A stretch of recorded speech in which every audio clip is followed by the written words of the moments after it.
నమస్తే, welcome to speed news. Rangareddy జిల్లా అబ్దుల్లాపూర్ మెట్ మండలం పరిధిలోని బండరావిరాల గ్రామంలో శ్రీ ఉమామహేశ్వర స్వామి వారి 44వ వార్షికోత్సవ వేడుకలు ఘనంగా నిర్వహించారు. ఈ వేడుకల్లో భాగంగా పార్వతీ పరమేశ్వరులు కళ్యాణ మహోత్సవం ఎంతో వైభవంగా నిర్వహించారు.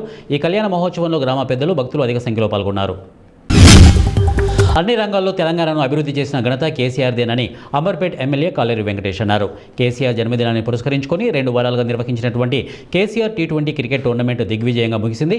అంబర్పేట్ జీహెచ్ఎంసీ ప్లేగ్రౌండ్లో జరిగినటువంటి ఫైనల్లో మ్యాచ్లో గెలుపొందిన విజేతలకు ఎమ్మెల్యే కాలేరు వెంకటేష్ టోర్నీ కప్పును అందజేశారు. పార్వతీపురం జిల్లా కేంద్రంలో జిల్లా ఎస్పీ మాధవరెడ్డి ఆదేశాల మేరకు పట్టణంలో పాత బస్టాండు, ఆర్టీసీ కాంప్లెక్స్ కూడలి వద్ద ట్రాఫిక్ ఎస్ఐ వారి సిబ్బందితో కలిసి 2-వీలర్ వాహనాలు తనిఖీలు నిర్వహించారు. ఈ తనిఖీలలో భాగంగా పెండింగ్లో ఉన్నటువంటి చలానాలను వసూలు చేశారు. మరియు హెల్మెట్ లేని వారికి మరియు వాహనాల ధృవపత్రాలు సరిగా లేని వారికి జరిమానా వేశారు.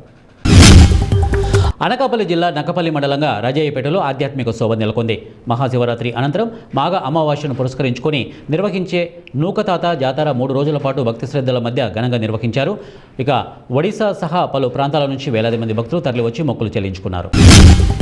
తిరుపతి జిల్లా పాకాల మండలం పాకాల పంచాయతీలో ఉన్న భగవాన్ శ్రీ రామకృష్ణ పరమహంస మందిరంలో శ్రీ రామకృష్ణ సేవా సమితి అధ్యక్షులు రామచంద్రారెడ్డి అధ్యక్షతన 192వ జన్మదిన వేడుకలు ఘనంగా గురువారం నిర్వహించారు. ఉదయం మహిళలు గీతాపారాయణం, శ్రీ రామకృష్ణ స్తోత్ర శతనామావళి నిర్వహించారు.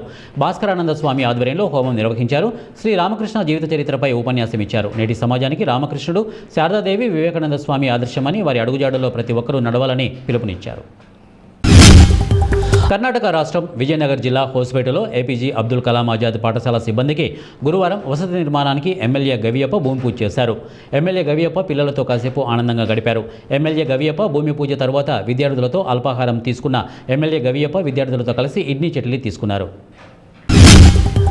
ధైర్యం, దేశభక్తి, న్యాయం, పరిపాలన దక్షతతో చరిత్రలో చిరస్థాయిగా నిలిచినటువంటి మహానుభావుడు ఛత్రపతి శివాజీ మహారాజ్ అని బద్వేలు పట్టణంలోని విశ్రాంత ఉద్యోగుల సంఘం కార్యాలయంలో కార్యదర్శి కత్తి బ్రహ్మయ్య, గౌరవ సలహాదారు గడి పులంరాజు, ఆర్గనైజింగ్ కార్యదర్శి సింగసాని రవీంద్రనాథ్, ఉపాధ్యక్షులు ముండ్లపాటి పిచ్చయ్య అన్నారు.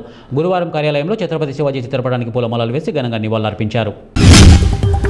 కర్నూలు జిల్లా మంత్రాలయంలో గురువైభవ ఉత్సవాల్లో భాగంగా గురువారం శ్రీ రాఘవేంద్ర స్వామి మూల పాదుకలకు 405వ పట్టాభిషేకం మఠం పీఠాధిపతి శ్రీ సుబుధేంద్ర తీర్థులు మహావైభవంగా నిర్వహించారు.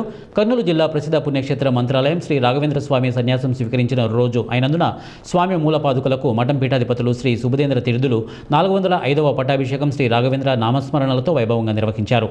మఠం పీఠాధిపతులు ముందుగా బంగారు పాదుకలను బంగారు సింహాసనంపై ఉంచి గంగాజలంతో అభిషేకించి ముత్యాలతో మరియు వివిధ రకాల పుష్పాలతో అభిషేకం చేసి మంగళహారతి ఇచ్చారు.